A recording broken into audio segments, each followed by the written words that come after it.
Yan guys, good morning. Lang. Ito naman, ito pala yung huli namin ngayon, araw. Yun o, may maya. 3 piraso, tsaka yung maliit na bugaong.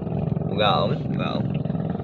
Fish on. At saka ito pala yung ano namin, yung pain namin, yung pasayan o hipon sa Tagalog.